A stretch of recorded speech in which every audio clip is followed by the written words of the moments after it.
In this video, we'll take a look at 5 different variations of a tableau and ask to find which column is the pivot column, which row is the pivot row, and if this is the final tableau. So a student has been performing the simplex method in order to maximize an objective function. The current tableau is shown. So let's review our notes on how to find the pivot column and pivot row. Step 4, to select the pivot column, this is the column with the most negative number on the left side of the bottom row.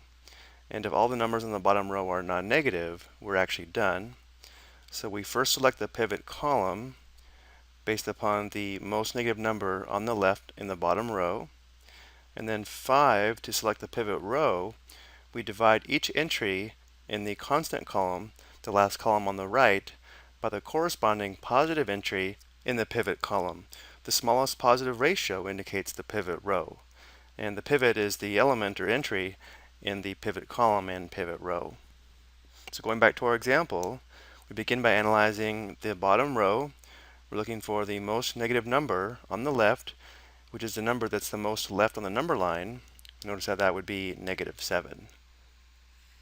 So this is our pivot column, which would be column 1, 2, 3. So the pivot column is column 3. And now to find the pivot row, we're going to divide the constants here on the far right by each entry in the pivot column. So here we'd have 100 divided by 2, which equals 50. Here we'd have 75 divided by 3, which equals 25. We can ignore this last row because the pivot can't be 0 or negative. Notice the smallest ratio is 25 in row 2, which means row 2 is the pivot row, which also means 3 would be our pivot. But for our problem, we're just asked to find the pivot row, which again is row 2.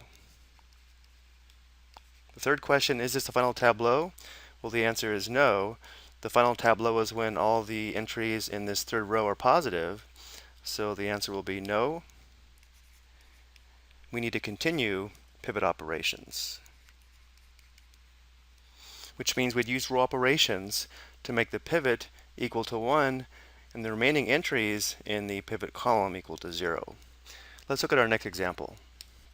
Same question, different tableau.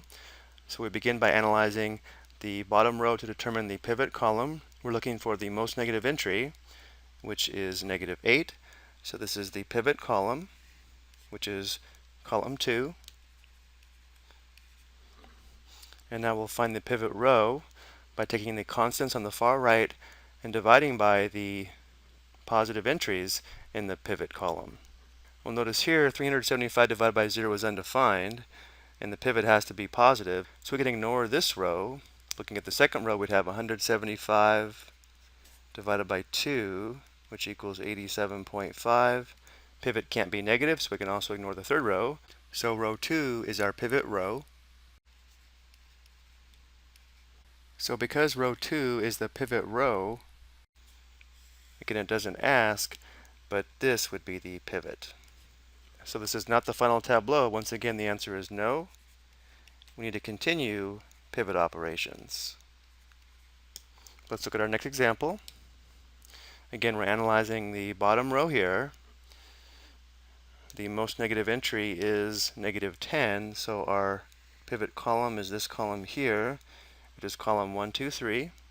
And now to determine the pivot row, again, we take the values here on the far right and divide by the corresponding elements in our pivot column. Notice all these would be negative ratios because all the entries are negative and the pivot can't be negative, so there is no pivot row. So we say none for the pivot row. When there's no suitable entry for a pivot because the possible pivots are 0 or negative, this indicates that the feasible region is unbounded and there is no optimal solution. So is this the final tableau? The answer is no, because there is no max, or no maximum.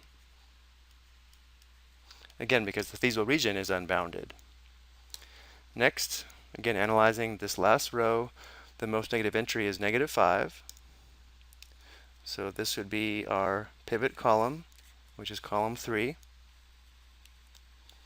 Now to find the pivot row, In this first row, we'd have 75 divided by 1, which equals 75. The next row, we'd have 100 divided by 0. The pivot can't be 0. Division by 0 is also undefined. And if we're looking for the pivot row, we can always ignore the third row because this entry would be negative, which means the pivot row is row 1. So if this is the pivot row, of course this would be the pivot. So is this the final tableau? The answer is no. Once again, we need to continue pivot operations. We continue pivot operations again until all the entries in this last row on the left are non-negative. Looking at our last example, notice how this last row is all non-negative on the left, and therefore there is no pivot column, so the answer is none. If there's no pivot column, there's no pivot row, so this is none, which means this is the final tableau. So the answer is yes. The maximum can be found. Now it doesn't ask, let's go ahead and find it. Notice how the active variables, or basic variables, are the variable columns that only contain a single 1 and zeros.